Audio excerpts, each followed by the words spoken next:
बैठ जाइए, बैठ जाइए, बैठ जाइए, बैठ जाइए, बैठ जाइए, बैठ जाइए। और बहनों भाइयों, इसके बाद हम सभी लोगों के वरिष्ठ नेता, जिनका कि लंबे समय तक हमने लोगों ने बराबर मार्गदर्शन प्राप्त किया है, आज भी जिनका मार्गदर्शन प्राप्त कर रहे हैं, ऐसे श्रद्धेय आडवाणी जी का भी मार्गदर्शन हम लोगों को प्राप्त होगा और उनका आशीर्वचन भी प्राप्त होगा। भारत माता की, भारत माता की। श्रद्धेय आडवाणी जी, हमारे राष्ट्रीय अध्यक्ष आदरणीय राजनाथ सिंह जी, लोकसभा में प्रतिपक्ष नेता आदरणीय सुषमा जी, श्री अरुण जेटली जी, श्री वेंकैया जी, भारतीय जनता पार्टी को गौरव दिलाने वाले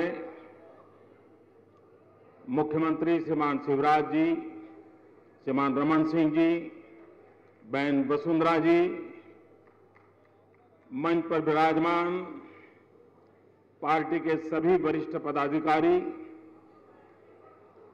और देश के कोने कोने से आए हुए भारतीय जनता पार्टी के सभी समर्पित कार्यकर्ता भाइयों और बहनों,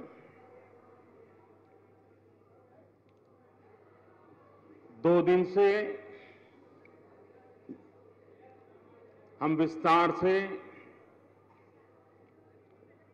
देश की चिंता और चर्चा कर रहे हैं, राजनीति की चिंता और चर्चा कर रहे हैं और भारतीय जनता पार्टी के संगठन के कार्यक्रमों के लिए भी सोच रहे हैं।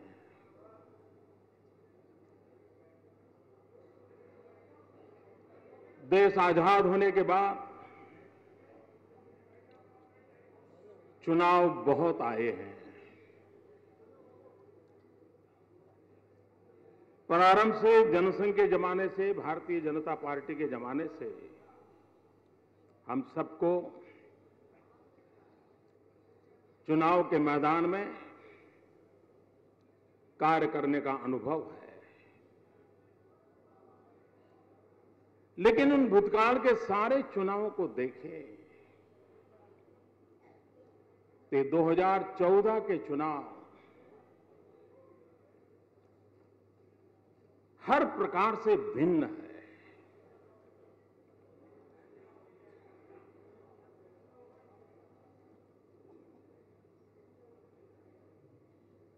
इसके पूर्व देश की ऐसी दुर्दशा कभी नहीं देखी। विश्व का इतना बड़ा लोकतांत्रिक देश नेता विहीन हो, नीति विहीन हो और नियत भी शक के घेरे में हो, ऐसे दिवस कभी इस देश ने देखे नहीं थे जो आज हम भुगत रहे हैं। भ्रष्टाचार का इसका विकराल रूप इस दशक में जो देखा है, देश ने कभी नहीं देखा। आत्महत्या करते किसान, रोजगार के लिए भटकता नौजवान, इज्जत बचाने के लिए परेशान मां और बहनें, महंगाई के मार से तड़प रहा भूखा बच्चा। भाइयों बहनों, ऐसी दुर्दशा कभी नहीं देखी और इसलिए ये 2014 का चुनाव सिर्फ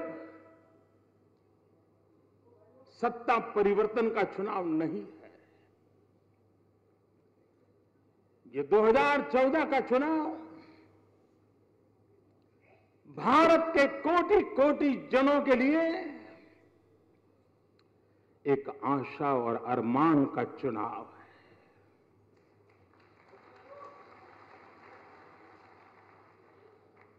दो 2014 का चुनाव 21वीं सदी के प्रारंभ में अटल जी, अडवाणी जी ने भारत को जिस ऊंचाई पर लेकर के रखा था, उससे और नई ऊंचाइयों पर देश को पहुंचाने का देशवासियों के सपनों का चुनाव है। और इसलिए भाइयों बहनों, दिल्ली की धरती पर दो प्रमुख दलों की राष्ट्रीय परिषदें हुई और अगर उसका विश्लेषण करें तो साफ नजर आता है कि 2 दिन पूर्व जो कांग्रेस का अधिवेशन हुआ, उसमें 2014 के चुनाव को दल को बचाने की जद्दोजहद के रूप में दिखाई देता है। उनका दल कैसे बचे, कांग्रेस को कैसे बचाएं, बिखरती हुई पार्टी को कैसे एक रखे, ये उनकी जद्दोजहद का विषय था। भाइयों बहनों, वहां पर दल बचाने की कोशिश हो रही थी, यहां पर देश बचाने की जद्दोजहद। ये 2014 के चुनाव का ये मूलतः फर्क है। भाइयों बहनों,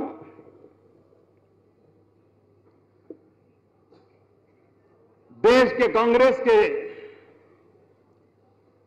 कार्यकर्ता बड़ी आशा के साथ दिल्ली आए थे।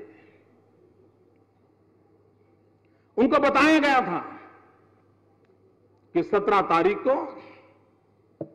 प्रधानमंत्री पद के लिए उम्मीदवार की घोषणा की जाएगी।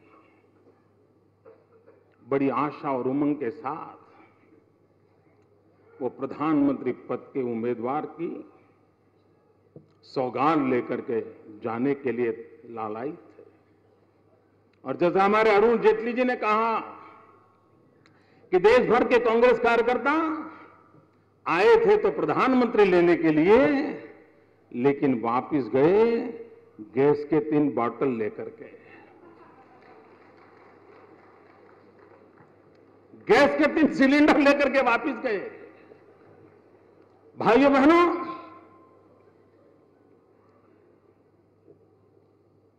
वहां पर जो बातें हुई है, कुछ बातों का जिक्र करना मुझे जरूरी लगता है। प्रधानमंत्री पद के उम्मीदवार की घोषणा न करने के पीछे लोकतांत्रिक परंपराओं का उदाहरण दिया गया। क्या यह सच्चाई है? मैं आशा करता था कि देश में दिन रात इन विषयों की चर्चा करने वाले लोग इस मुद्दों पर जरूर चर्चा करते, लेकिन 4 दिन बीत गए, चर्चा नहीं हो रही है। हर एक के अपने अपने कारण होंगे, लेकिन देश जानना चाहता है। देश आजाद होने के बाद जब पहले प्रधानमंत्री पसंद किए गए, तब लोकतांत्रिक परंपराओं का क्या हुआ था? पूरी कांग्रेस पार्टी एक स्वर से सरदार वल्लभ भाई पटेल को प्रधानमंत्री बनाना चाहती थी। वो कौन सी लोकतांत्रिक परंपराएं थी? कांग्रेस के हर व्यक्ति की इच्छा के बावजूद भी सरदार वल्लभ भाई पटेल को प्रधानमंत्री नहीं बनने दिया गया। आप परंपरा की बात करते हैं। मैं जानना चाहता हूं 1984 31 अक्टूबर श्रीमती इंदिरा गांधी जी की हत्या हुई। राजीव गांधी कलकत्ता थे, वो कलकत्ते से दौड़ करके आए, अस्पताल गए और कुछ ही पलों में राजीव गांधी जी का प्रधानमंत्री पद का शपथ समारोह हुआ। मैं कांग्रेस पार्टी जो परंपराओं की चर्चा करते हैं उसे पूछना चाहता हूं, क्या 1984 के उस समय क्या कोई पार्लियामेंट्री पार्टी की मीटिंग हुई थी? क्या कांग्रेस के पार्लियामेंट्री पार्टी ने अपने प्रधानमंत्री पद के व्यक्ति को चुना था? उसकी कोई नोट्स हैं, मिनट्स हैं, व्यवस्था है? कुछ नहीं।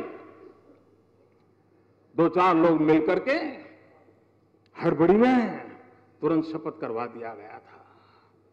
और आप हमें परंपरा की सीख दे रहे हैं। इससे भी आगे 2004 यूपीए का चुनाव हुआ, यूपीए की सरकार बननी थी।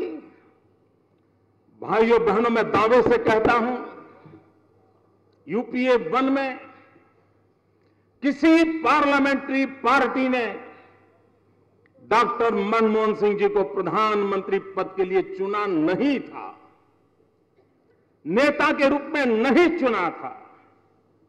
कांग्रेस की पार्लियामेंट्री पार्टी ने मैडम सोनिया गांधी को नेता के रूप में चुना था,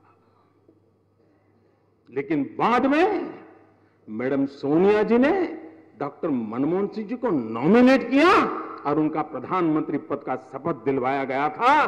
पार्लियामेंट्री पार्टी की परंपरा की बातें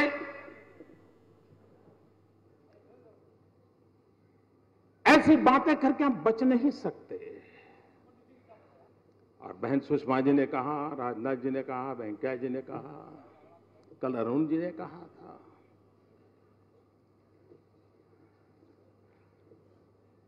चुनाव से भागने के उनके कई कारण हो सकते हैं, सबने अपने अपने तरीके से कहा है। लेकिन मुझे एक मानवीय कारण नजर आ रहा है। राजनीतिक कारण तो है ही है, लेकिन एक मानवीय कारण नजर आ रहा है। वो मानवीय कारण यह है, जब पराजय बिल्कुल निश्चित दिख रहा है, विनाश सामने नजर आ रहा है, तो क्या कोई मां अपने बेटे को बलि चढ़ाने के लिए तैयार होती है क्या?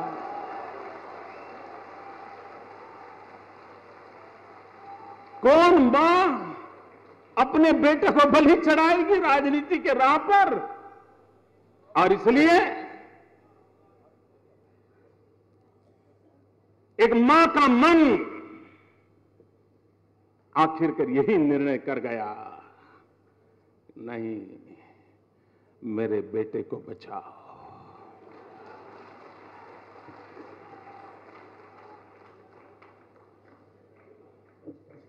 भाइयों बहनों,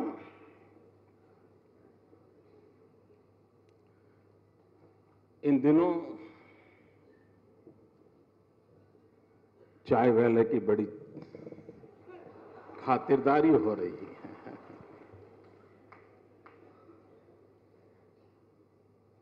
देश का हर चाय वाला सीना तान के घूम रहा है।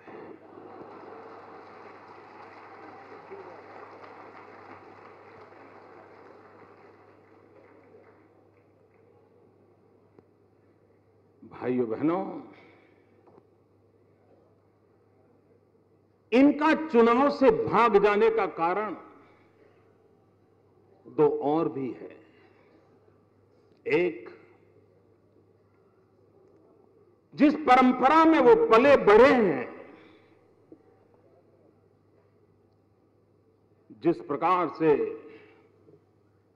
एक वरिष्ठ परिवार के रूप में अपने आप को एस्टैब्लिश किया है, भाइयों बहनों, जब इस प्रकार के जीवन में लोग जीते हैं ना, तो उनकी मन की रचना भी ऐसी ही हो जाती है। सामंतशाही मानसिकता घर कर लेती है और तब उनको विचार आता है, लोकसभा का चुनाव महत्वपूर्ण है, कांग्रेस को जीतना भी चाहिए, लेकिन ये तो बेइज्जती का सवाल है कि चाय वाले से भिड़ना,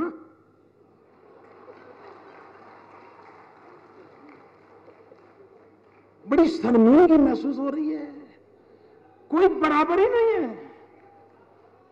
भाइयों बहनों, वे नामदार है और मैं कामदार हूं।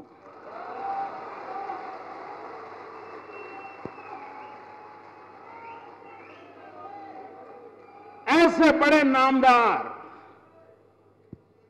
एक कामदार से मुकाबला करना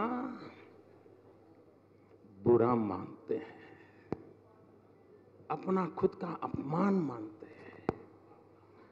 वो कैसे लड़ सकते हैं?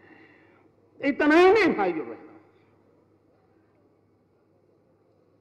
कभी कभी परंपरागत ऊंच नीच का भाव, जातिवाद का जहर, मनोमन पली हुई ऊंचता का भाव, उच्च कुल में पैदा हुए लोगों के लिए ये भी चिंता का विषय है कि हम इतने बड़े कुल में पैदा हुए, जिस कुल परंपरा की सदियों से इज्जत हुआ करती थी, और सामने एक पिछड़ी जाति में पैदा हुआ।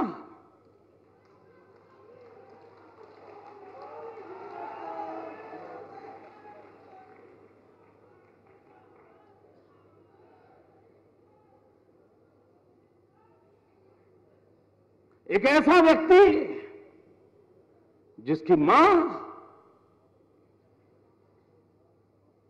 अड़ोस पड़ोस के घर में पानी भरती थी, बर्तन साफ करती थी। एक ऐसा व्यक्ति जो रेल के डिब्बे में चाय बेचता था। ऐसी पिछड़ी जाति में पैदा हुए ऐसे व्यक्ति के खिलाफ मैं लड़ूं?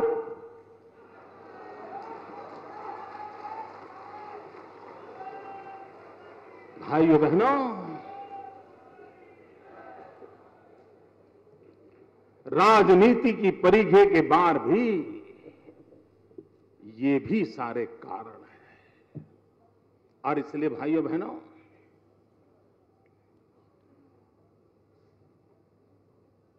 दो 2014 का चुनाव जो हम देख रहे हैं, तब जरा कल्पना कीजिए भाइयों बहनों, हम जब गांव गांव गली गली लोगों से मिलते हैं, पूछते हैं, और भाइयों बहनों 27 अक्टूबर को बम धमाकों के बीच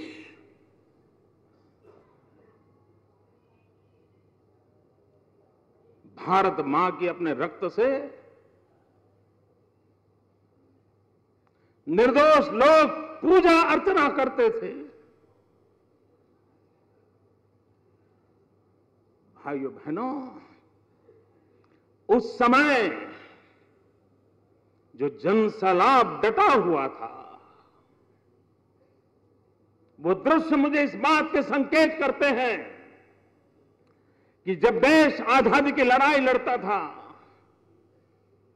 वो कौन सी प्रेरणा थी कि भगत सिंह, सुखदेव, राजगुरु फांसी के फद्दे पर चढ़ने के लिए लालायित हुआ करते थे। जो आग आजादी के लिए उस समय थी, जो तड़पन आजादी को पाने के लिए उस समय थी, आजादी को पाने के लिए लोग अपनी जवानी जलों में खपा देते थे। भाइयों बहनों, आजादी के इतने सालों के बाद ये 2014 का चुनाव उस तड़पन को लेकर के आया है। उस समय आजादी के लिए लोगों को मरने का मौका मिला, अब स्वराज्य के लिए जीवन दिया नई पीढ़ी सुराज्य के लिए जीवन देने के लिए तड़प रही है। देश के नौजवानों को लग रहा है कि आजादी के जंग में मरने का सौभाग्य तो नहीं मिला, लेकिन आजाद हिंदुस्तान में सुराज्य के लिए जीने का अवसर मिला है। इस चुनाव की प्रेरणा, ये भावना है भाइयों बहनों, वो विजय इस चुनाव में दिखाई दे रहा है।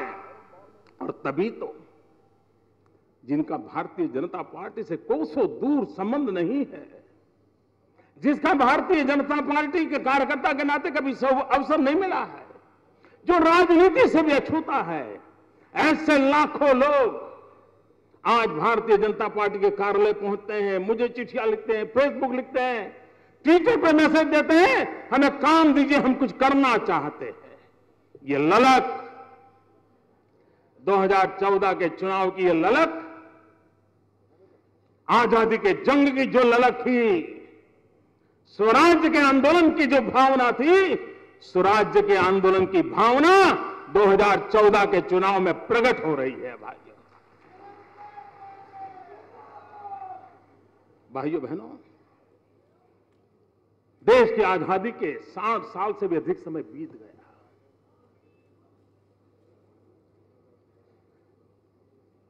गरीबों की चिंता की बातें बहुत सुनी,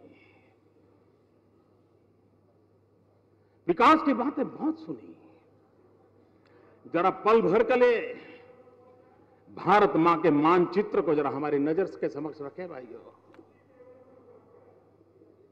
पल भर के लिए भारत मां के मानचित्र को अपने सामने रखें। हमारी नीतियों में ऐसी क्या कमी थी, हमारे कार्य में ऐसी कौन सी खोट रह गई कि जिसके कारण जब भारत मां का चित्र देखते हैं तो भारत मां का पश्चिमी हिस्सा तो कुछ कर रहा है ऐसा नजर आ रहा है, कुछ हो रहा है ऐसा नजर आ रहा है। विकास के धीरे से कदम क्यों न हो लेकिन नजर आ रहे हैं। लेकिन क्या कारण है कि मेरी भारत मां का अगर मध्य से देखें पूरा पूर्वी हिस्सा विकास के लिए तड़प रहा है। ऐसी स्थिति क्यों पैदा हुई, यह असंतुलन पैदा क्यों हुआ? भाइयों बहनों, मैं आज देशवासियों को यहां से विश्वास देना चाहता हूं। भारतीय जनता पार्टी को 2014 में जब आप मई महीने में देश की सेवा करने का अवसर देंगे, हमारी ये पहली गारंटी रहेगी कि भारत का वो इलाका जो अभी विकास की यात्रा में बहुत पीछे है, हम उसे सबसे पहले आगे बढ़ाना चाहते हैं। पश्चिम की बराबरी तक तो लाएं। ऐसी कैसी मेरी भारत मां हो कि जिसकी एक भुजा तो मजबूत हो और दूसरी भुजा बहुत दुर्बल हो। ऐसी मेरी भारत माता नहीं हो सकती है। और इसलिए हमारी ये सोच है, चाहे बिहार हो, बंगाल हो, झारखंड हो, असम हो, नॉर्थ ईस्ट हो, उड़ीसा हो, पूरा पूर्वी इलाका, उत्तर प्रदेश का ये पूरी हिस्सा, भाइयों बहनों, हम संतुलित विकास के सपने को लेकर के आगे बढ़ना चाहते हैं। भाइयों बहनों, अगर हमें देश को मजबूत बनाना है तो रीजनल एस्पिरेशंस जो हैं उसे संकट नहीं समझना चाहिए। पिछले दशकों में राजनेताओं ने रीजनल एस्पिरेशंस को जैसे दिल्ली पर कोई बहुत बड़ा बोझ आ गया ऐसे ही उसको देखा है। भाइयों बहनों, रीजनल एस्पिरेशंस विकास के एक बहुत बड़ा अवसर भी बन सकते हैं। वो चुनौती नहीं है, वो अवसर है। क्योंकि हर राज्य की आगे बढ़ने के जो ललक जगी है, अगर दिल्ली और वो जुड़ जाए तो कितनी तेज गति से आगे बढ़ सकते हैं, इसका मेरा पूरा भरोसा है। भाइयों बहनों, हमारा देश एक संघीय ढांचा है और ये संविधान की धाराओं तक सीमित नहीं हो सकता। ये संघीय ढांचा लेटर एंड स्पिरिट के रूप में हमने इसको इज्जत करनी होगी, गौरव करना होगा। और भाइयों बहनों, मेरे लिए बड़े आनंद का विषय है कि मैं मुख्यमंत्री पद पर रहा हूं। अब पार्टी ने मुझे नए दायित्व के लिए पसंद किया है, लेकिन एक मुख्यमंत्री के नाते संघीय ढांचे का महात्म्य क्या होता है मैं भली भांति अनुभव करता हूं। दिल्ली में अनुकूल सरकार थी वाजपेयी जी की, तब संघीय ढांचे के हिस्से के नाते, राज्य के मुख्यमंत्री के नाते किया हुआ काम और विपरीत दिल्ली के माहौल के बीच किया हुआ काम, दोनों को मैंने अनुभव किया है। और खुद अनुभवी होने के कारण मैं हर राज्य की पीड़ा को भली भांति समझ सकता हूं, हर मुख्यमंत्री की पीड़ा को भली भांति समझ सकता हूं, संघीय ढांचे के महात्म्य को समझ सकता हूं। और इसलिए भाइयों बहनों, भारतीय जनता पार्टी की सरकार संघीय ढांचे को सशक्त बनाने में, संघीय ढांचे को एम्पावर करने में रुचि रखती है और हम उसको आगे बढ़ना चाहते हैं। भाइयों बहनों, आज एटीट्यूड ऐसा है, एक बिग ब्रदर वाली एटीट्यूड है। हम दिल्ली वाले हैं, हम राज्यों को कुछ देते हैं, ये शोभा नहीं देता। हम स्थिति को बदलने का वादा करते हैं। कोई छोटा भाई नहीं है, कोई बड़ा भाई नहीं है, दोनों भाई कंधे से कंधा मिलाकर बराबर की शक्ति से ये भारत माता को आगे ले जा रहे हैं। ये भाव होना चाहिए। आज माना यह जाता है कि प्रधानमंत्री और उनका मंत्रिपरिषद, ये टीम देश को आगे बढ़ाएगी। मेरी सोच भिन्न है। मैं चाहता हूं कि प्रधानमंत्री और सारे मुख्यमंत्री ये मिलाकर एक टीम हो जो देश को आगे चलाए। इतना ही नहीं, केंद्र का मंत्रिपरिषद और राज्यों का मंत्रिपरिषद, ये सब मिलकर के एक बृहद टीम बने और केंद्र की ब्यूरोक्रेसी, राज्य की ब्यूरोक्रेसी, ये सब मिलाकर के एक विशाल टीम के रूप में काम करें। अगर ये माहौल हम बनाएंगे तो आज जिन समस्याओं से हम जूझ रहे हैं, उन समस्याओं से हम अपने देश को इन शक्तियों के भरोसे, शक्तियों को जोड़ करके हम देश को आगे बढ़ा सकते हैं। भाइयों बहनों, देश के लिए सुशासन एक बहुत अनिवार्य है। देश की समस्याओं की जड़ों में बैड गवर्नेंस है, कुशासन है। उससे निकलना है तो हमें गुड गवर्नेंस पर बल देना पड़ेगा। और भाइयों बहनों, ये गुड गवर्नेंस ये कोई अमीरों के लिए नहीं होता है। अमीर तो सरकारें खरीद सकते हैं। गुड गवर्नेंस गरीब के लिए होता है, सामान्य वंचितों के लिए होता है, दलित के लिए होता है, पीड़ित के लिए होता है, शोषित के लिए होता है। अगर सुशासन है तो सरकारी स्कूल अच्छी चलेगी, तो गरीब के बच्चे की पढ़ाई अच्छी होगी। सुशासन नहीं होगा तो गरीब का बच्चा बेचारा वहीं रह जाएगा। और इसलिए सुशासन चाहिए। भाइयों बहनों, हम गुड गवर्नेंस को लेकर के आगे बढ़ना चाहते हैं, तब इन दोनों बहुत सी बातें हम सुनते हैं। भैया, हम तय करें भाइयों,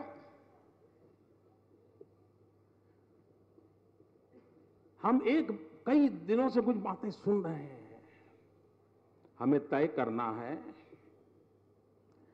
कि अब हमें एक घिसी पीटी टेप रिकॉर्डर की आवाज पे भरोसा करना है कि ट्रैक रिकॉर्ड पे भरोसा करना है। टेप रिकॉर्ड की घिसी पीटी आवाज बहुत सुन चुके हैं। देश ट्रैक रिकॉर्ड के आधार पर निर्णय करें कि देश को किसके भरोसे और किसके हाथ में सलामती के साथ देना है, उस पर निर्णय करें। भाइयों बहनों, सिर्फ बिल नहीं चाहिए, पॉलिटिकल विल चाहिए और करने के लिए दिल चाहिए। भाइयों बहनों,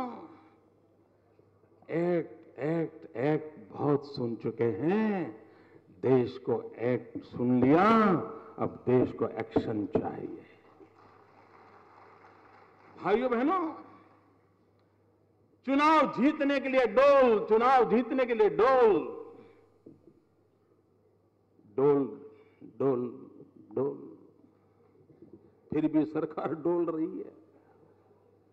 भाइयों बहनों, डोल अपनी जगह पर है, लेकिन नक्कर विकास के लिए डेवलपमेंट चाहिए, डिलीवरी चाहिए। और इसलिए गुड गवर्नेंस, डोल से भी आगे बढ़ करके डेवलपमेंट और डिलीवरी के उन मूल मंत्रों को हमें स्वीकार करना होगा, आगे बढ़ना होगा। भाइयों बहनों, पिछले 10 साल में शायद ही कोई दिन ऐसा गया होगा कि प्रधानमंत्री जी ने कोई कमेटी न बनाई हो। हर समस्या के लिए कमेटी, हर समस्या के लिए कमेटी। मेरे देशवासियों, देश कमेटियों के बोझ से दब रहा है। हमें कमेटी नहीं, हमें कमिटमेंट चाहिए और देश के लिए कमिटमेंट चाहिए। भाइयों बहनों, इतना बड़ा विशाल देश हमारा, जब मैं भारत माता की ओर नजर देखता हूं, उस पुरातन जीवन की ओर देखता हूं, तो मुझे इस भारत की पूरी, हम जब सुनते हैं ना, कुछ बात है कि हस्ती मिटती नहीं हमारी, वो कौन सी बात है? कुछ बात है कि हस्ती मिटती नहीं हमारी, वो कौन सी बात है? भाइयों बहनों, इंद्रधनुष के 7 रंग होते हैं। वो इंद्रधनुष के 7 रंग, और उन 7 रंगों की व्याख्या करें तो हमारी भारत मां को सदियों से वो चमकाते आए हैं। पहला रंग है, इंद्रधनुष का पहला रंग है भारत की संस्कृति की महान विरासता, हमारी कुटुंब प्रथा, परिवार व्यवस्था। हजारों साल से इस परिवार व्यवस्था ने हमें बनाया है, बचाया है, बढ़ाया है। उस परिवार व्यवस्था को हम कैसे अधिक सशक्त बनाएं? हमारी नीतियां, हमारी योजना, भारत की इस महान व्यवस्था परिवार, उसका सशक्तिकरण कैसे करें? दूसरा रंग है इंद्रधनुष का, हमारी कृषि, हमारे पशु, हमारा गांव। महात्मा गांधी भारत को गांवों का देश कहते थे। यह हमारे इंद्रधनुष का एक बहुत बड़ा महत्वपूर्ण चमकीला अंग है। अगर हम इसे और चमकदार नहीं बनाते, कृषि हो, पशुपालन हो, हमारा गांव हो, गरीब हो, और इसलिए नियत उनकी भलाई के लिए नीतियां बनाने की होनी चाहिए।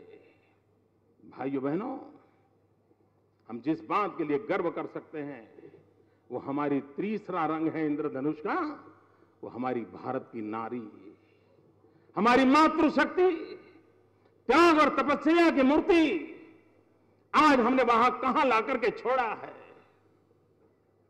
इंद्रधनुष के रंग को आकर्षक इंद्रधनुष को बनाना है तो हमारी माताओं का एम्पावरमेंट होना चाहिए, उनकी शिक्षा दीक्षा,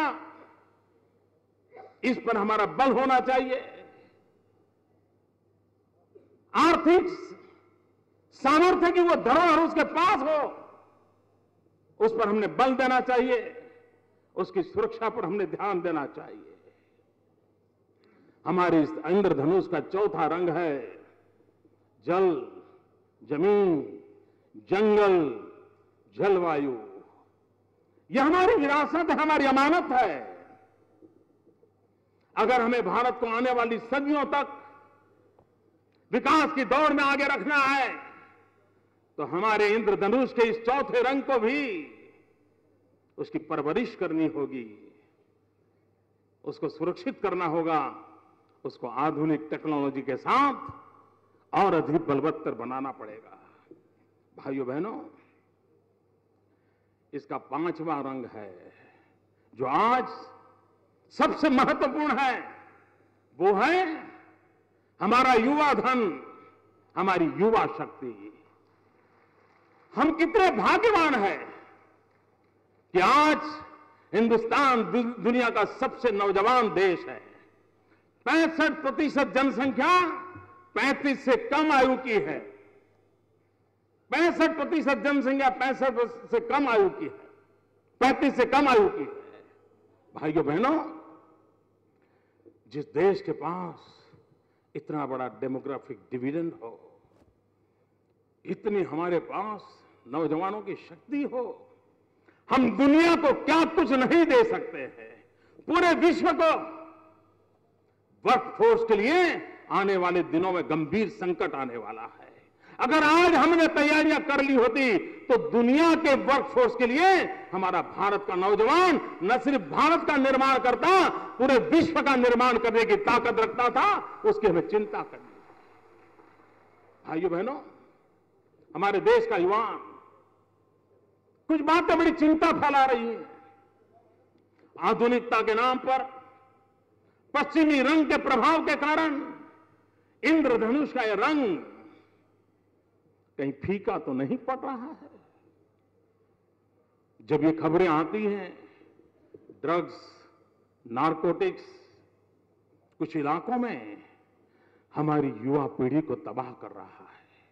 भाइयों बहनों, राजनीति से परे उठ करके हम सबका दायित्व बनता है, सारे देशवासियों का दायित्व बनता है कि अपने इन नौजवानों को ड्रग्स, नारकोटिक्स में कदम रखने से पहले बचा ले। जीरो टॉलरेंस का माहौल बनाए हम। हमारी युवा पीढ़ी को रक्षा करनी पड़ेगी हमें, कानूनी व्यवस्था से हो, विदेशों से स्मगलिंग अगर होता है तो उसको रोकने की बात हो। हमने एक दायित्व को निभाना होगा और हमारे युवा धन की रक्षा करके उसी युवा धन की ताकत के भरोसे इस भारत को विश्व गुरु बनाने का सपना साकार करना होगा। भाइयों बहनों, इंद्रधनुष का 7वां रंग है, वो भी हमारी बड़ी अनमोल विरासत है और वो है डेमोक्रेसी, हमारा लोकतंत्र। और जिस देश के पास डेमोग्राफिक डिविडेंड हो, डेमोक्रेटिक डिविडेंड हो, वो देश दुनिया के सामने कितनी बड़ी ताकत के साथ आगे बढ़ सकता है। और इसलिए भाइयों, हमारा लोकतंत्र ये हमारी सबसे बड़ी पूंजी है। विश्व के सामने आंख में आंख मिलाकर बताने की ताकत ये हमारा लोकतंत्र देश होना है। भाइयों बहनों, समय रहते हमने हमारे इस लोकतंत्र के रंग को और अधिक कैसे ताकतवर बनाना, उस पर हमने सोचना होगा। भाइयों बहनों, हमने हमारे लोकतंत्र को रिप्रेजेंटेटिव सिस्टम से लेकर के आगे बढ़ा करके पार्टिसिपेटिव डेमोक्रेसी पर बल देने की जरूरत है। प्रतिनिधि वाला लोकतंत्र, उसको जनभागीदारी वाले लोकतंत्र की ओर हमें ले जाना है। भाइयों बहनों, हमें गर्व है, हम गणतंत्र के परंपरा को निभाते हैं, लेकिन समय की मांग है कि अब सामान्य मानवी गणतंत्र में गुणतंत्र की भी अनुभूति करे। वो एहसास कैसे भर दिया जाए अपने आचरण के द्वारा, अपने व्यवहार के द्वारा, लोकतांत्रिक परंपराओं के प्रति गौरव करके हम उसको कैसे करें। और इस इंद्रधनुष का 7वां रंग जो अत्यंत महत्वपूर्ण है वो है ज्ञान। मानव जात जब जब ज्ञान युग में रही है, भारत ने डंका बजाया है। हम ज्ञान के उपासक हैं। हर मां अपने बेटे को आशीर्वाद देती है तो क्या देती है? कहती है बेटा पढ़ लिख करके बड़ा होना। हर मां के मुंह से निकलता है। ये ज्ञान हमारे इस इंद्रधनुष के 7 रंग का महत्वपूर्ण रंग, उस ज्ञान को हम किस प्रकार से अधिक शक्तिशाली बनाएं, उसकी ओर हमने जाना है। भाइयों बहनों, इन 7 रंग की कीर्ति कैसे बढ़े, नई कल्पकता कैसे जुड़े, नए विचार कैसे उसके साथ आए, उसको लेकर के हम आगे बढ़ना चाहते हैं। भाइयों बहनों, अभी कांग्रेस के अधिवेशन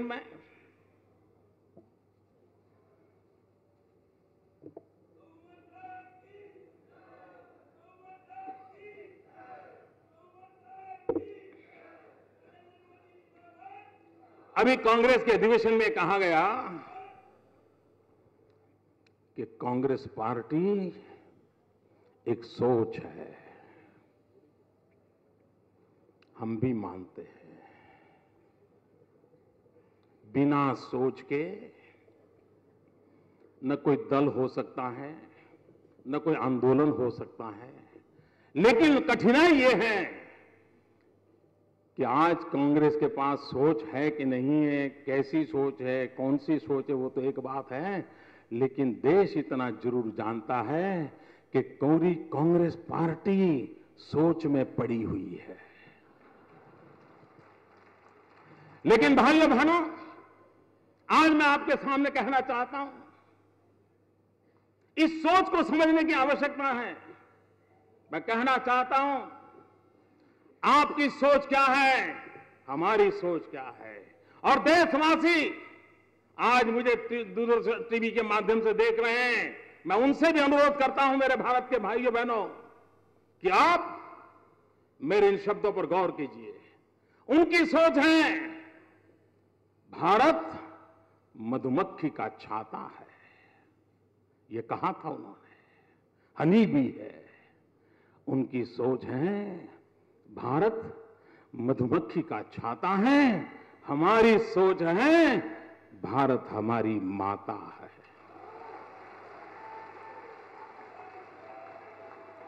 उनकी सोच है, गरीबी ये मन की अवस्था है। हमारी सोच है, गरीब हमारे लिए दरिद्र नारायण है। उनकी सोच है, जब तक हम गरीब की बात नहीं करते मजा नहीं आता। ये उनके शब्द बोल रहा हूं, एक शब्द मेरा नहीं है। वे कहते हैं, हम जब तक गरीब की बात नहीं करें मजा नहीं आता, और हम जब गरीब की बात को सुने, उसे याद करें, तो दर्द से हम रात भर सो नहीं पाते। उन्हें मजा नहीं आता, हमें नींद नहीं आती। ये दो सोच में फर्क है। उनकी सोच है, पैसे पेड़ पर नहीं उगते हैं। हमारी सोच है, पैसे खेत और खलिहानों में उगते हैं और मजदूरों के पसीने से पलते हैं। ये हमारी सोच है। उनकी सोच है, समाज तोड़ो, राज करो। हमारी सोच है, समाज को जोड़ो, विकास करो। ये फर्क है। उनकी सोच है वंशवाद, हमारी सोच है राष्ट्रवाद।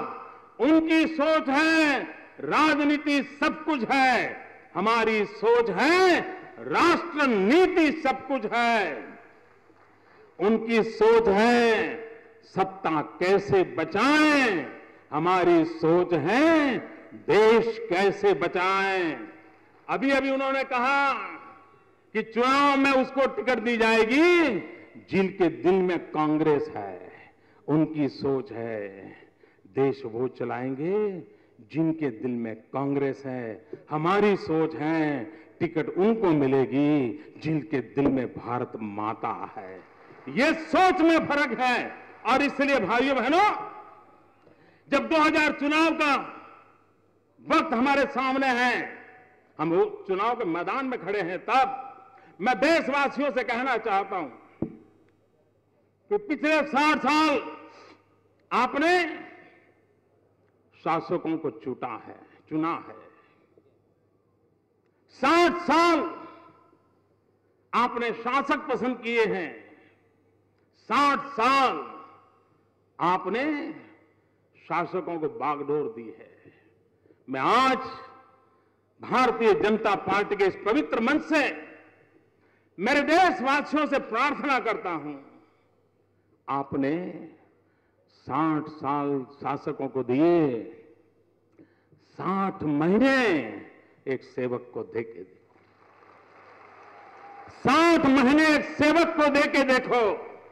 देश को शासक नहीं, सेवक की जरूरत है। और लोकतंत्र की मांग यही है कि देश की सेवा करने का हर किसी को अवसर मिले। भाइयों बहनों,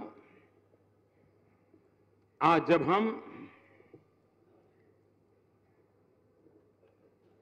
आने वाले भविष्य का एक खाका खींच रहे हैं, तब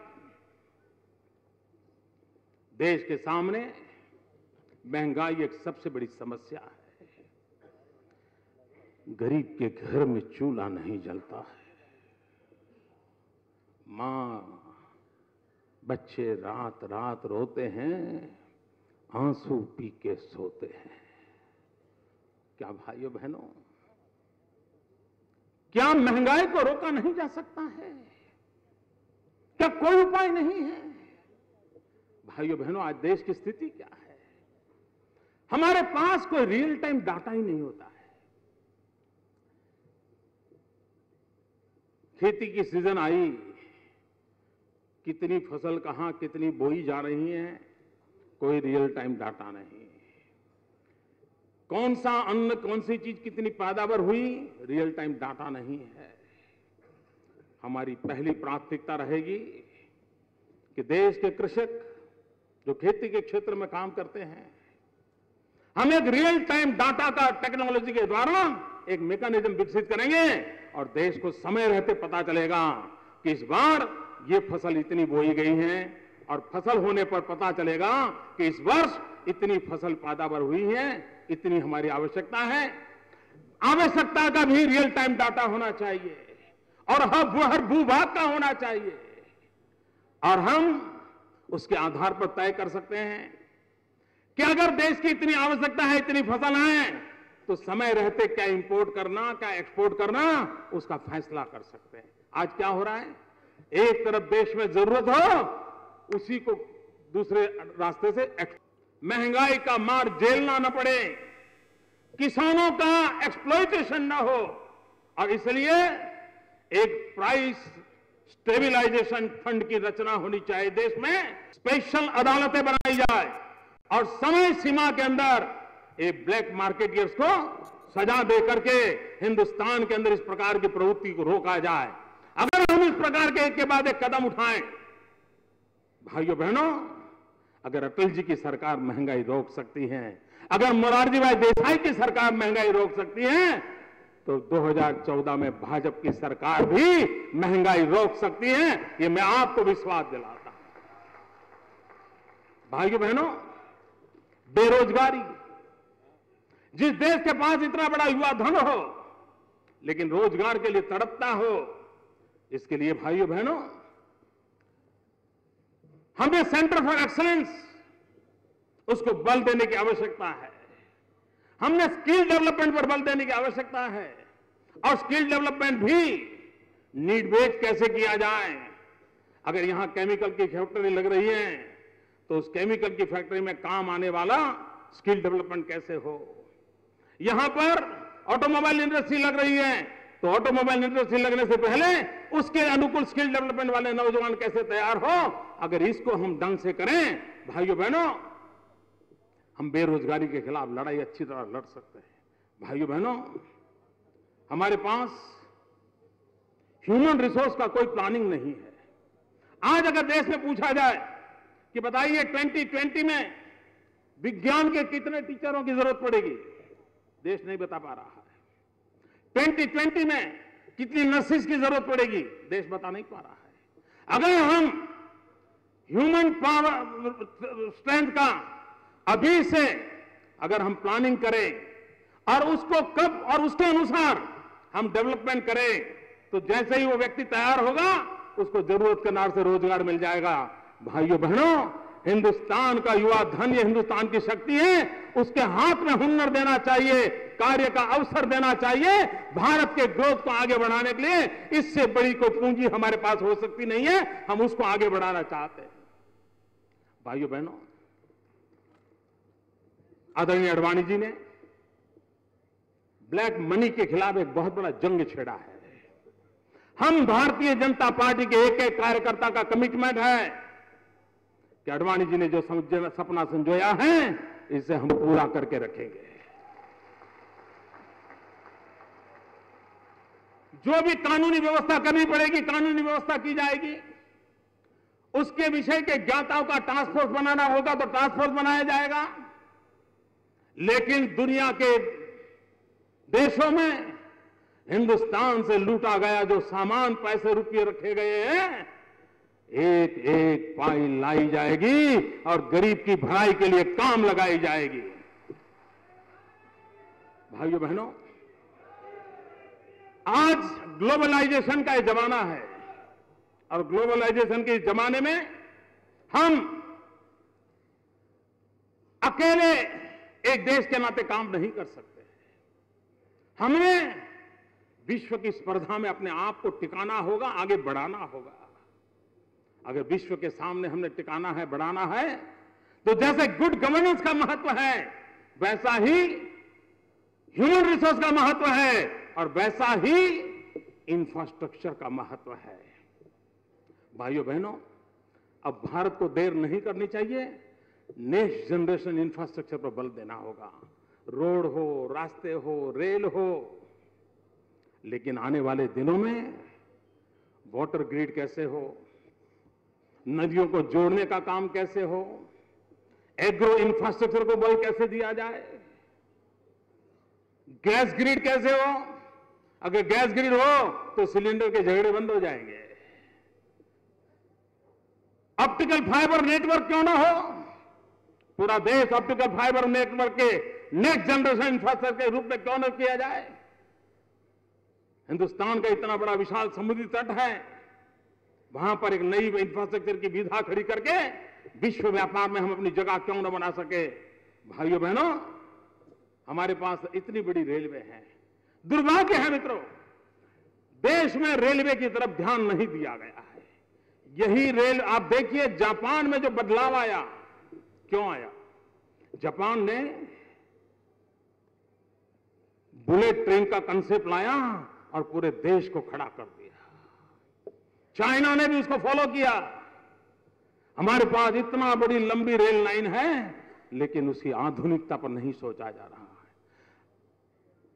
रेलवे की अपनी 4 यूनिवर्सिटी क्यों ना हो देश में, जहां पर रेलवे को जिस प्रकार का मैन पावर चाहिए मैन पावर मिले। रेलवे को आधुनिक बनाने के लिए जो रिसर्च होना चाहिए, इनोवेशन होना चाहिए, उसकी अपनी यूनिवर्सिटी में क्यों ना हो। भाइयों बहनों, सोच का सवाल है। विचार कोई करे, समय लगाए, देखें। भाइयों बहनों, आप कल्पना नहीं कर सकते रेलवे हिंदुस्तान की कितनी बड़ी ताकत बन सकता है। आज का रेल का जो नेटवर्क है उसी को आधुनिक बनाया जाए तो हम हिंदुस्तान की विकास की यात्रा को एक नई गति दे सकते हैं। भाइयों बहनों, वाजपेयी जी ने स्वर्णिम चतुष्क का निर्माण किया था। उस स्वर्णिम चतुष्क ने देश को दुनिया के अंदर एक जगह दे दी थी। भाइयों बहनों, समय की मांग है।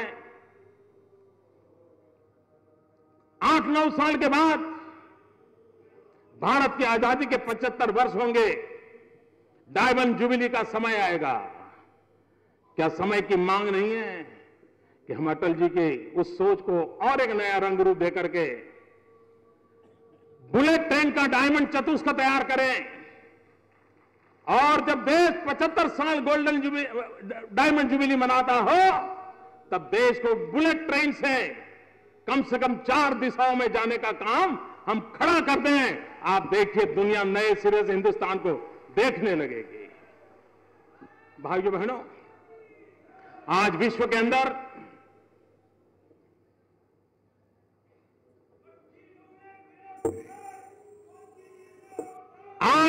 अंदर मैंने कहा, हम अलग थलग हिंदुस्तान सोच नहीं सकते।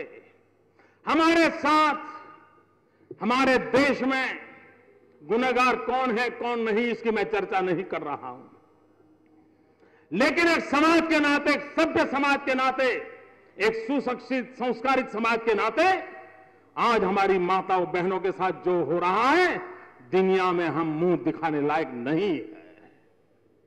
यह हम सबका दायित्व बनता है, नारी सम्मान का, नारी सुरक्षा का, डिग्निटी ऑफ विमेन, यह हमारा सामाजिक दायित्व बनना चाहिए, और उस माहौल को हमें क्रिएट करना होगा। कानून के साथ साथ समाज जीवन की इस व्यवस्था को भी हमने खड़ा करने के लिए प्रयास करना होगा। हमने एक मिशन मोड पे बेटी बचाओ बेटी पढ़ाओ मिशन मोड पे आगे बढ़ना है। मां के गर्भ में 21वीं सदी में बेटी को मार दिया जाए, भाइयों बहनों, इससे बड़ा कोई कलंक नहीं हो सकता। लाखों बेटियां मां के गर्भ में मारी जा रही है। ये हम सबका दायित्व है। बेटी बचाओ बेटी पढ़ाओ, इस मिशन को लेकर हम कैसे आगे बढ़े? भाइयों बहनों, हमें अब नारी की तरफ देखने का दृष्टिकोण भी बदलना होगा। हमारी नारी, जिसको हमने होम मेकर के रूप में हमने देखा है, अब समय की मांग है हम हमारी देश की नारी को नेशन बिल्डर के रूप में देखें। अगर हम उसको नेशन बिल्डर के रूप में देखेंगे, हमारी सोच बदलेगी और हम विश्व के सामने एक नई शक्ति के रूप में उभर सकते हैं। भाइयों बहनों, देखिए मैं समय जरा ज्यादा ले रहा हूं।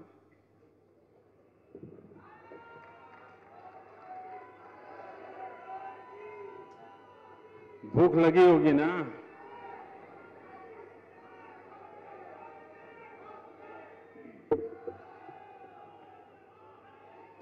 भाइयों बहनों, हमारे देश का एक दुर्भाग्य रहा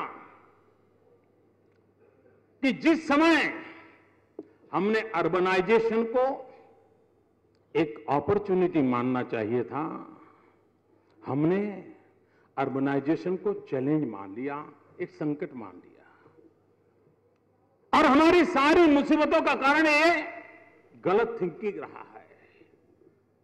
भाइयों बहनों, अर्बनाइजेशन को एक अवसर मानना चाहिए। विकास के अंदर उसको एक महात्मा के स्वीकार करना चाहिए। नीतियों का निर्धारण उस रूप में करना चाहिए। क्यों न हमारे देश में 100 नए शहर बने, आधुनिक शहर बने, वॉक टू वर्क कंसेप्ट के रूप में बने, स्मार्ट सिटी बने, आवश्यकता अनुसार कहीं हेल्थ सिटी बने, कहीं स्पोर्ट सिटी बने, ये स्पेशलाइज सिटी क्यों न बने? भाइयों बहनों, अगर हम चाहें तो हम 100 नए शहरों का सपना आज देश की आवश्यकता के लिए कर सकते हैं। भाइयों बहनों, 100 न्यू सिटी की जैसे जरूरत है, वैसे 2 शहर जो पास है, उसके लिए एक ट्विन सिटी का कंसेप्ट हमने डेवलप करना चाहिए। जैसे न्यूयॉर्क न्यू जर्सी है, हमने ट्विन सिटी कंसेप्ट को डेवलप करना चाहिए। विकास का एक नया मॉडल उसमें से हमें मिल सकता है। उसी प्रकार से बड़े शहरों के आसपास सैटेलाइट सिटीज, इसकी पूरी जाल बनानी चाहिए, एक अवसर के रूप में लें। और आप कल्पना कर सकते हैं जब इतना सारा काम शुरू होगा, कितना सीमेंट चाहिए, कितना लोहा चाहिए, कितने सीमेंट के कारखाने चाहिए, कितने लोहे के कारखाने चाहिए, कितने नौजवान चाहिए, कितनों को रोजगार मिलेगा। आप अंदाज कर सकते हैं देश के जीडीपी की जो चिंता हो रही है उसका जवाब इसमें से मिल सकता है। भाइयों बहनों, क्या आजादी के इतने साल के बाद गरीब के पास घर नहीं होना चाहिए? क्या छत के बिना जिंदगी गुजारने के लिए उसको मजबूर होना पड़े? क्यों न हम करोड़ों करोड़ों मकान बनाने का सपना लेकर के और राज्यों को उसको जोड़ करके मिशन मोड पे हर राज्य उसमें जुड़ जाए, केंद्र और राज्य मिलकर के गरीब से गरीब व्यक्ति तक भी घर हो, उसकी दिशा में आगे बढ़े। भाइयों बहनों, जल, जमीन, जंगल, कृषि, पशु, इसके बिना देश नहीं चलेगा। हमारी कृषि आधुनिक बने, प्रोडक्टिविटी बढ़े, पर ड्रॉप मोर क्रॉप, इस कंसेप्ट को हम साकार करें। एक एक बूंद पानी से फसल कैसे पैदा हो, ड्रिप इरिगेशन हो, स्प्रिंकलर्स हो, आधुनिक विज्ञान को कैसे स्वीकार करें, नीतियों को कैसे प्रोत्साहन दिया जाए, भारत के लिए आवश्यक फसल के लिए वेस्टलैंड डेवलपमेंट के लिए एक मिशन मोड पर अगर काम करें। भाइयों बहनों, एग्रो इंफ्रास्ट्रक्चर पर विशेष रूप से ध्यान देने की आवश्यकता है। एग्रो इंफ्रास्ट्रक्चर के साथ साथ नदियों को जोड़ने वाले संकल्प जो अटल जी ने दिया है, उस अटल जी को सपने को साकार करने के लिए नदियों के जोड़ने के काम को हमने आगाह करना पड़ेगा। और भाइयों बहनों, गुजरात में अमूल डेयरी इतने सालों से चल रही है। क्या हिंदुस्तान के बड़े राज्यों में श्वेत क्रांति नहीं हो सकती है? क्या वहां का हमारा किसान दूध उत्पादन करके उस राज्य की दूध की आवश्यकताओं की पूर्ति करे, इतना ताकतवर नहीं बन सकता है? भाइयों बहनों, हमने उस दिशा में आगे करके देखना होगा ताकि हमारे किसान को कभी मुसीबत झेलनी नहीं पड़ेगी। और इसलिए मैं कहता हूं, अगर हमने कृषि विकास करना है तो 1/3 agriculture, 1/3 animal husbandry and 1/3 tree plantation को देना चाहिए। तो आज वो अपनी बाढ़ करने के लिए जमीन वेस्ट करता है, वो नहीं करेगा। और वो जो किनारे पर अगर पेड़ लगाएगा, आज हमें टिम्बर इंपोर्ट करना पड़ता है, हम टिम्बर इंपोर्ट करने से बच जाएंगे। और इसलिए हमने भाइयों बहनों टिम्बर इंपोर्ट करने से बचना है तो, और हमारे किसान को ताकतवर बनाना है तो हमने इस बात को बल देते हुए आगे बढ़ने की दिशा में काम करना होगा। और मुझे विश्वास है मित्रों कि हम अगर उन बातों को करते हैं तो हम परिस्थिति को पलट सकते हैं। उसी प्रकार से बिजली, कैसा देश है, 20,000 मेगावाट बिजली के कारखाने बंद पड़े हैं, फ्यूल नहीं है, कोयले की खदानें बंद पड़ी है। क्या हम सपना नहीं देख सकते पावर ऑन डिमांड? अगर राज्य इनिशिएटिव ले, केंद्र मदद करें, 24 घंटे बिजली हर घर में पहुंचाई जा सकती है, सामान्य व्यक्ति के जीवन में बदलाव लाया जा सकता है। भाइयों बहनों, शिक्षा, अगर 21वीं सदी में हमें दुनिया के सामने अपना सर ऊंचा रखना है तो शिक्षा में कोई कॉम्प्रोमाइज नहीं होना चाहिए। हमारी प्राइमरी एजुकेशन को हमें और अधिक बल देने की आवश्यकता है। उसके साथ साथ क्यों न हिंदुस्तान के हर राज्य में IIM न हो, क्यों न हिंदुस्तान के हर राज्य में IIT न हो, हाँ, क्यों न हिंदुस्तान में हर राज्य में एम्स न हो। हमारा सपना है हर राज्य में IIM हो, IIT हो, एम्स हो। हमारी शिक्षा की एक नई ऊंचाइयों पर ले जाने की दिशा में हमारा प्रयास हो और हम उसको आगे बढ़ाना चाहते हैं। भाइयों बहनों, हेल्थ सेक्टर, आज अगर गरीब के घर में बीमारी आ जाए, मध्यम वर्ग के परिवार के घर में बीमारी आ जाए, उसका पूरी आर्थिक स्थिति चरमरा जाती है, वो तबाह हो जाता है। और इसलिए हम अप्रोच को बदलने की आवश्यकता है। जैसे शिक्षा में टीचिंग अप्रोच को छोड़ करके लर्निंग अप्रोच पे जाने की आवश्यकता है। उसी प्रकार से हेल्थ के सेक्टर में आज हम सिकनेस को एड्रेस करते हैं, आवश्यकता है हम वेलनेस को एड्रेस करें। हम बीमारी की चिंता करते हैं, हम स्वास्थ्य की चिंता कम करते हैं। और इसलिए preventive health care, paramedical forces, ये सारी शक्तियों को कैसे जोड़ा जाए। भाइयों बहनों, हेल्थ इंश्योरेंस की बातें बहुत हुई हैं। 21वीं सदी में हमें गारंटी देनी होगी, हेल्थ इंश्योरेंस से अटकना नहीं है, हेल्थ एश्योरेंस का वादा करना होगा। हेल्थ एश्योरेंस का वादा करके हमें आगे बढ़ना पड़ेगा। भाइयों बहनों, क्या गरीबी के खिलाफ लड़ाई नहीं लड़ी जा सकती है? क्या गरीबी सिर्फ नारों का विषय बन जाएगा? भाइयों बहनों, मैं विश्वास से कहता हूं, हमारे आर्थिक योजना के द्वारा, जन भागीदारी के द्वारा, स्मॉल स्केल, कॉटेज, इन सारी प्रवृत्तियों को जोड़ करके हम गरीबी के खिलाफ हम लड़ाई लड़ सकते हैं। और गरीबी की लड़ाई के खिलाफ लड़ाई लड़ने के लिए गरीबों का सशक्तिकरण होना चाहिए।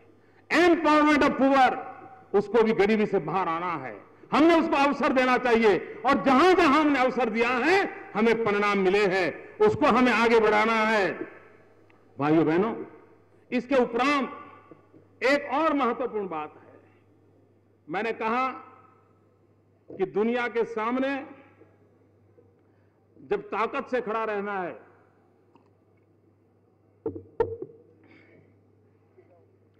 दुनिया के सामने जब ताकत से खड़े रहना है, तो भाइयों बहनों, हमारे भारत का ब्रांडिंग भी होना चाहिए।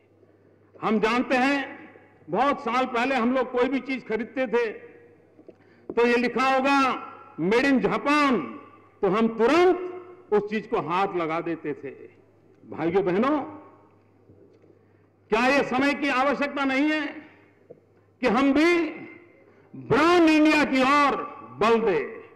और जब मैं ब्रांड इंडिया की बात करता हूं, तब मैं 5T की बात करता हूं। Talent, tradition, tourism, trade, technology, ये 5T ऐसे हैं जिसके भरोसे हम ब्रांड इंडिया को लेकर के विश्व को एक बाजार बनाने की ताकत खड़ी कर सकते हैं। मित्रों, भारत उत्पादन करे, दुनिया खरीद करे, लेकिन इसके लिए हमने टेक्नोलॉजी में अपग्रेडेशन करना होगा, हमारी टैलेंट का भरपूर उपयोग करना होगा, हमारी ट्रेडिशन को दुनिया को परिचित कराना होगा। टूरिज्म में बहुत ताकत होती है। भाइयों बहनों, terrorism divides, tourism unites. Terrorism तोड़ता है, टूरिज्म जोड़ता है। भाइयों बहनों, हम टेक्नोलॉजी, ट्रेड, इन परंपराओं को हम आगे लेकर के चलें। भाइयों बहनों, इन दिनों एक नई शब्दावली हमारे सामने आई है, मैं आज उसकी भी चर्चा करना चाहता हूं। कुछ लोग कह रहे हैं my idea of India. Hindustan के 125 करोड़ देशवासियों के आइडिया ऑफ इंडिया हो सकता है, ये किसी की जागीर नहीं हो सकती। आपका भी हो सकता है, इनका भी हो सकता है, यहां पर बैठे लोगों का भी हो सकता है, मेरा भी हो सकता है। और इसलिए आइडिया ऑफ इंडिया, इसको कहीं बांधा नहीं जा सकता है। मैं आज माय इंडिया ऑफ आइडिया की बात आप सबके सामने प्रस्तुत करना चाहता हूं। भाइयों बहनों, माय आइडिया ऑफ इंडिया सत्यमेव जयते। माय आइडिया ऑफ इंडिया वसुधैव कुटुंबकम। माय आइडिया ऑफ इंडिया अहिंसा परमो धर्म। माय आइडिया ऑफ इंडिया आनो भद्राः कृतवो यन्तु विश्वतः। माय आइडिया ऑफ इंडिया सर्व पंथ समभाव। माय आइडिया ऑफ इंडिया एकम सत विप्राः बहुधा वदन्ति। माय आइडिया ऑफ इंडिया सर्वे भवन्तु सुखिनः सर्वे सन्तु निरामया। माय आइडिया ऑफ इंडिया सहना भवतु सहनो भुनक्तु सह वीर्यं करवावहै। माय आइडिया ऑफ इंडिया न त्वं हम कामये राज्यम न मोक्षम न पुनर्भवम कामये दुःखतप्तानाम प्राणिनामार्ति नाशनम। माय आइडिया ऑफ इंडिया जननी जन्मभूमिश्च स्वर्गादपि गरीयसी। माय आइडिया ऑफ इंडिया पौधे में भी परमात्मा होता है। माय आइडिया ऑफ इंडिया वैष्णव जन तो ते मेरे कहिए जे पीड़ पर आई जाने रे। My idea of India watch कांच मन निश्चल राखे परदन जाले हाथ रे परदन नव जाले हाथ रे। माय आइडिया ऑफ इंडिया यत्र नार्यस्तु पूज्यन्ते रमन्ते तत्र देवताः। माय आइडिया ऑफ इंडिया नारी तू Narayani. My idea of India दरिद्र नारायण की सेवा। माय आइडिया ऑफ इंडिया नरकर्मी करे तो नारायण हो जाए। भाइयों बहनों, माय आइडिया ऑफ इंडिया की जब मैं बात कर रहा हूं तब, और जब हम 2014 के चुनाव में जा रहे हैं तब आप सब मेरे साथ नारा बुलवाएंगे।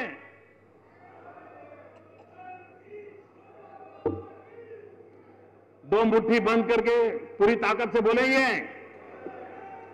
मैं बोलूंगा, उसके बाद आपको बोलना है वोट फॉर इंडिया। मैं बोलूं, उसके बाद आपको बोलना है वोट फॉर इंडिया। पूरे हाथ ऊपर करके बोलेंगे। वंशवाद के मुक्ति के लिए, भाई भतीजेवाद की मुक्ति के लिए,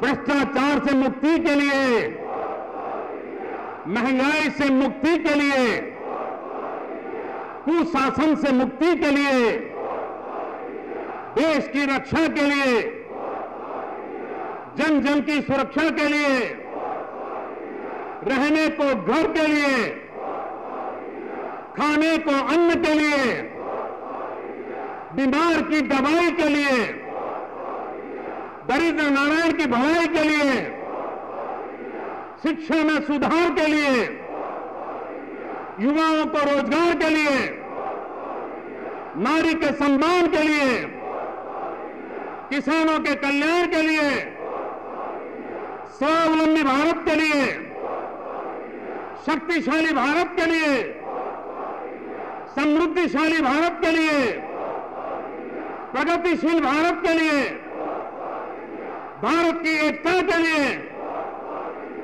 एक भारत श्रेष्ठ भारत के लिए, सुराज की राजनीति के लिए, सुशासन की राजनीति के लिए, विकास की राजनीति के लिए। भाइयों बहनों, वोट फॉर इंडिया का हमारा जो सपना है, देशवासी, भाइयों बहनों, हम यहां से जब विदाई लेंगे, आदरणीय आडवाणी जी के आशीर्वाद लेकर के आज हम अपने इलाके में जा रहे हैं। हम विजय का व्रत लेकर के जाएं। हम तो विजय व्रती बने, हमारे हर साथी को विजय व्रती बनाएं। और भाइयों बहनों, ये बात याद रखें कि चुनाव का विजय का गर्भाधान, चुनाव के विजय का गर्भाधान पोलिंग बूथ में होता है। पोलिंग बूथ विजय की जननी होती है, और जो जननी होती है उसकी हिफाजत करना हमारा दायित्व होता है। इसलिए पोलिंग बूथ की हिफाजत हो, पोलिंग बूथ की चिंता हो, पोलिंग बूथ जीतने का संकल्प हो। इस संकल्प को लेकर के आगे बढ़े और भारत दिव्य बने, भारत भव्य बने। इस सपने को साकार करने के लिए देशवासियों की शक्ति को हम साथ मिलकर के वोट में परिवर्तित करें। इसी एक अपेक्षा के साथ मैं राष्ट्रीय नेतृत्व का बहुत आभारी हूं कि मुझ जैसे एक सामान्य व्यक्ति को ये काम दिया है। और इसलिए भाइयों बहनों, जब एक चाय वाला चुनाव लड़ता है, आप देश को कहेंगे कि मोदी जी एक ऐसे इंसान हैं जिसके पास अपना कुछ नहीं है। और आप कहेंगे तो 10 करोड़ परिवारों से फंड जरूर मिलेगा। गरीब से गरीब व्यक्ति भी इस बार भाजपा को दम देने के लिए उमंग से आगे आएगा। और हम तय करें मित्रों, हिंदुस्तान के सामान्य नागरिक के धन से हम चुनाव लड़ेंगे। अभी केरल के हमारे कार्यकर्ताओं ने करके दिखाया। 2012 के गुजरात के चुनाव में गुजरात के कार्यकर्ताओं ने घर घर जाकर के 5 रुपया, 10 रुपया, 100 रुपया इकट्ठा करके चुनाव लड़ा 2012 दिसंबर में। 3 बार सरकार, और एक प्रकार से गुजरात में तो 7 बार से सरकार है। लेकिन मुझे पिछले 4 बार से अवसर मिला है। कार्यकर्ताओं ने लोगों से पैसे लेकर के धन संग्रह करके चुनाव लड़ा। हमने इस परंपरा को आगे बढ़ाना है, इसको निभाना है। और जब एक गरीब मां का बेटा एक चाय वाला मैदान में हो तो देश हमारे भंडार भर देगा, ये मेरा विश्वास है। बहुत बहुत धन्यवाद।